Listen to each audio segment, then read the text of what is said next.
চৰকাৰ আহিলে housing festival হ'ব নেকি? নাই, BPF চৰকাৰৰ দিনত কি ফেষ্টিভেল আছিল এইবিলাক আমি কৰিম।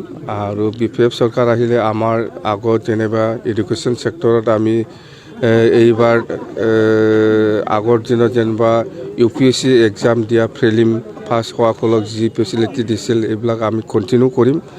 আৰু BTCয়ে এক্সট্ৰাকৈ হায়াৰ ছেকেণ্ডাৰী আৰু মেট্ৰিক পাছসকলক 10th এক্সট্ৰাকৈ ফেচিলিটি দিম। আমি মুঠতে 10th দিব। প্ৰমোদে কৈছিল যে UPP চৰকাৰৰ পিছত BTRত অস্ত্ৰ নাইকিয়া হৈছে, কিন্তু আজিকালি কাজকল অস্ত্ৰ উদ্ধাৰ হৈছে, কি ক'ব? এইটো কাৰ অস্ত্ৰ হ'ব? প্ৰমোদ বড়োৰ হ'ব পাৰে, আমাৰ লগতো নাই। সি নিজে কৈছিল অস্ত্ৰ নাই বুলি, ক'ৰ পৰা উদ্ধাৰ হ'ল এই প্ৰমোদ বড়ো জানে। এইটো মই এইবিলাকত নাই এতিয়া। নাই, খাম্পাৰ কথা আপোনালোকে বহুত সুধিছোঁ, যেনিবা BJPত যাব, কেতিয়াবা UPPত যাব বুলিও শুনিছোঁ, কিন্তু মই এইটো বিশ্বাস কৰা নাই আজিৰ দিনত। যিহেতু আলোচনা হৈছে না হোৱা নাই, কাৰ লগত কি আলোচনা হৈছে, কি শুনি আছে, মই বেলেগৰ পৰা শুনি আছোঁ মই। কিন্তু মোৰ হিচাপত খাম্পা আজিৰ দিনত BPOতে আছে, কোনো দলত যোৱা নাই। চেণ্ট্ৰেল কমিটি BPF আৰু PSUৰ জইণ্ট মিটিং হৈছে। ইয়াত আমাৰ চিৰিয়াছ একো নহয়।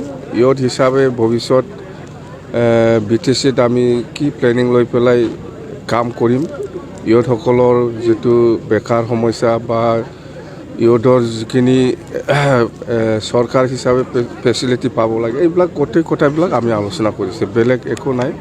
মুঠতে যিহেতু আমাৰ BTCৰ ভৱিষ্যত য়াং জেনেৰেশ্যনৰ ওপৰত নিৰ্ভৰ কৰিব, সেইকাৰণে আজিৰ দিনত BTC অঞ্চলত বহুত মানে হিচাপ নোহোৱা প্ৰত্যেক গাঁৱে গাঁৱে MA pass, BA pass, matric pass, higher secondary pass, হিচাপ নাই।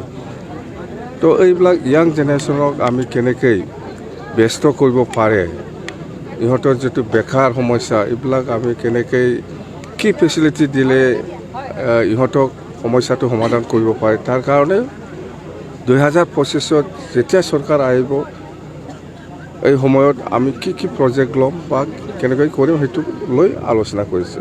তো খুব ভাল হৈছে। আৰু প্ৰত্যেকটা ডিষ্ট্ৰিক্টে নিজাববীয়া কমেণ্টবিলাক দিছে। য়াং ল'ৰা ছোৱালীসকলক আমি কি পৰ্যায়লৈকে মানে ছাপৰ্ট কৰিলে এই সমস্যাবিলাক সমাধান কৰিব পাৰিব, প্ৰত্যেক ডিষ্ট্ৰিক্টে বেলেগ বেলেগ আইডিয়া দিছে। খুব ভাল লাগিছে মোৰ। মুঠতে চৰকাৰ আহক, চৰকাৰ আহিলে আমি মুঠতে য়াং যিটো ল'ৰা ছোৱালী বেকাৰ সমস্যা, সেইটো সমাধানৰ ক্ষেত্ৰত আমি খুব ভাল প্ৰায়ৰিটি দি পেলাই আমি কাম কৰি যাম। পঞ্চায়ত নিৰ্বাচনৰ ক্ষেত্ৰত BTC আমি BPF হিচাপে আমাৰ BTCত যিহেতু পঞ্চায়ত নিৰ্বাচন নাই, আউটছাইড BTCত হ'ব। ইয়াত আমাৰ নাইবাৰ ডিষ্ট্ৰিক্টবিলাক কিছুমান আছে, দৰং আছে, যেনিবা শোণিতপুৰ আছে, বা বৰপেটা আছে, বা নলবাৰী আছে, ধুবুৰী আছে। এইবিলাক নাইবাৰ যিটো বাউণ্ডাৰী ডিষ্ট্ৰিক্ট, এইবিলাক ডিষ্ট্ৰিক্টক আমাৰ আকৌ আলোচনা হ'ব, পঞ্চায়তটো আমি খেলিম না নেখেলিম, কথা সেইটোৱে।